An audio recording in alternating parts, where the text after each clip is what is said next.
नमोस्तु गुरुवर। पहले मैं क्षमा चाहूँगा, यहाँ 5-5 वीतरागी महाराजों की सभा में मैं राग का प्रसंग एक पूछ रहा हूँ, घरेलू सामाजिक समस्या है। महाराज जी, जो युवा पीढ़ी पाश्चात्य में जा रही है ठीक है, लेकिन कुछ भव्य उसमें युवा हैं जो मुनिराज के चरणों में आके उनके औरों से प्रभावित होकर रात्रि में पानी का त्याग, जमीकंद का त्याग, होटलों का फास्ट फूड ऐसे कर लेते हैं, और बाद में वो गृहस्थ में जाना चाहें तो बड़े शहरों में ये समस्या है कि वो लड़कियां कभी कभार शराब पीने वाले को तो टॉलरेट कर लेंगी, लेकिन रात्रि भोजन के त्याग को बिल्कुल नहीं करती, चाहे उसकी परिवार की हैसियत उनसे 4 गुना ज़्यादा क्यों ना हो। तो ऐसे में आपकी मार्गदर्शन ऐसे युवाओं को जो नियम के अभिमुख हैं, या ऐसे परिवार भी महाराज जी कहना लग रहा है जो नास्तिक परिवार हों, धर्म से विमुख हो, वो ऐसे लड़कों को रिजेक्ट करें, समझ में आता है। जो मंदिर के ठेकेदार महाराजों के पास आने जाने वाले ऐसे लड़के को सिर्फ इस भी बात पे छोड़ देते हैं कि वो रात्रि भोजन त्यागी है, तब बड़ी दिक्कत है। आपने जो बात रखी है ये बहुत ही, क्या बोलूं, लज्जाजनक है, चिंतनीय नहीं। अरे धर्म और धर्मी को तो सब स्वीकार करते हैं, पापी और व्यभिचारी से संबंध बनाने को तैयार है, पर धर्मी और सदाचारी से संबंध जोड़ने में संकोच।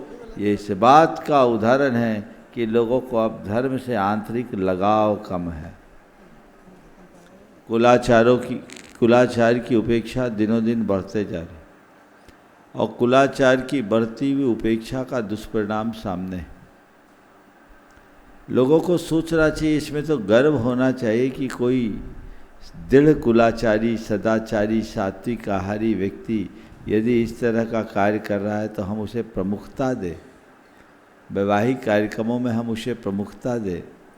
और लोग अब हम इसको टॉलरेट नहीं करेंगे, शराब पीने वाले को टॉलरेट कर लेंगे, जिंदगी तो उसी से बर्बाद होगी। बदलाव आना चाहिए, और मुनि भक्त लोग भी अगर ऐसा करते हैं तो कल मैंने कहा था कि मुनि भक्त मत बनो, मुनि आराधक बनो। भक्त तो सब विभक्त हैं, आराधक बनिए। लोगों में एक चेतना जगनी चाहिए। मेरे संपर्क में ऐसे बहुत सारे लड़के और लड़कियां हैं जो इस समस्या का सामना कर रही, लड़के भी कर रहे हैं, लड़कियां भी कर रहे हैं। आप लोगों को ऐसे लोगों का ग्रुप बनाना चाहिए, एक एजेंसी डेवलप करनी चाहिए और इसको आगे बढ़ाना चाहिए।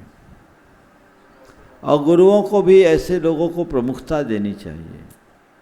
समाज में एक ऐसा उपक्रम चलना चाहिए जिनके घर में रात्रि भोजन का निषेध है, हम उन घरों को सम्मानित करें, उसे प्रशंसित करें। ऐसे घर, जिस घर में कभी रात में भोजन नहीं होता, जिस घर का एक सदस्य भी रात में भोजन नहीं करता, ऐसा एक अभियान चलाए। बंधुओं, जब तक खान पान की शुद्धि है तभी तक जैन धर्म जीवित है। जिस दिन खान पान की शुद्धि समाप्त हो जाएगी, जैन धर्म नष्ट भ्रष्ट हो जाएगा। तो ये सब की जिम्मेदारी है अपने जैनाचार को, जैन परंपरा को आगे बढ़ाने के लिए हमें ऐसे लोगों को महत्व देना चाहिए और सबको मिलजुल करके इसके लिए प्रयास करना चाहिए। दोस्तों, आपके आशीर्वाद से हमारे घर में जमीकंद की एंट्री बंद है पूरे परिवार के लिए, और दिन छिपने के बाद रसोई में ताला लग जाता है। एक बार पानी भी नहीं पीते। वीरेंद्र भाई का आप सब जोरदार अभिनंदन। मेरी धर्मपत्नी बेटा पानी भी नहीं पीते रात को। बहुत सुंदर। ये एक बार इनका जोरदार अभिनंदन करें। दिल्ली जैसी राजधानी में रहते हुए भी इतनी दृढ़ता, थोड़ा दिखा दो भाई इनका चेहरा लोगों को, लोग ये देख के जान सकेंगे कि हम इस तरह से प्रेरणा पा सकते हैं। एक बार मैं चाहूँगा ऐसे शख्स का आज से ही शुरुआत करो, सम्मान करिए। सुभाष जी, अनिल जैन साहब और वीरू भाई आकर के इनको गुणायतन का प्रतीक देखा, ट्रस्टी तो है ही गुणायतन का, एक बार इनके इस कृत्य के लिए ये सम्मान इनको होना चाहिए। और ये सम्मान आप लोग नहीं करेंगे, ये सम्मान अभय भैया जा कर के करेंगे। त्यागी ऐसे त्यागियों का सम्मान करेंगे।